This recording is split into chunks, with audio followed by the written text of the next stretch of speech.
মার্কিন president Donald ট্রাম্পের ঘোষিত যুদ্ধবিরতির মধ্যে মঙ্গলবার ভোরে ইসরায়েলের দিকে ক্ষেপণাস্ত্র হামলা চালিয়েছে ইরান। এর জবাবে তেহরানের বিভিন্ন স্থানে পাল্টা হামলা চালানোর অভিযোগ উঠেছে ইসরায়েলের বিরুদ্ধে। এতে যুদ্ধবিরতির ভবিষ্যৎ অনিশ্চয়তার মুখে। এর আগে ইরান ও ইসরায়েল যুদ্ধবিরতিতে সম্মত হয়েছে বলে সামাজিক যোগাযোগ মাধ্যম ট্রুথ সোশ্যালে জানান মার্কিন প্রেসিডেন্ট। ট্রাম্প বলেন, আগামী 6 ঘন্টার মধ্যে ইরান ও ইসরায়েলের মধ্যে পূর্ণ যুদ্ধবিরতি হবে। সামাজিক মাধ্যম ট্রুথে এ ব্যাপারে ট্রাম্প লিখেন, সবাইকে অভিনন্দন। ইসরায়েল এবং ইরানের মধ্যে চুক্তি হয়েছে যে আগামী 6 ঘন্টার মধ্যে একটি পূর্ণ এবং সম্পূর্ণ যুদ্ধবিরতি হবে। এই সময়ের মধ্যে ইরান এবং ইসরায়েল তাদের চলমান চূড়ান্ত অভিযান সম্পন্ন করবে।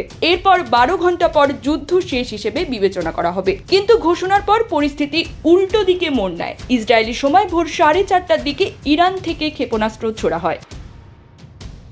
লন্ডনে এত বড় মাছ, ওয়াও! মাছে ভাতে বাঙালি, আর সেই মাছ পেতে আসুন লন্ডন ফিশ নেটে। জি হ্যাঁ, ইস্টহ্যাম পুরাতন টাউন হলের সন্নিকটে আপনার প্রিয় মাছের সম্ভারে ভরপুর। আসুন, দেখুন, বাজার করুন ছোট বড় সব ধরনের মাছ। ইসরায়েলি প্রতিরক্ষা বাহিনী জানায়, তারা ক্ষেপণাস্ত্রগুলো শনাক্ত করে এবং আয়রন ডোম প্রতিরক্ষা ব্যবস্থার মাধ্যমে প্রতিহত করেছে।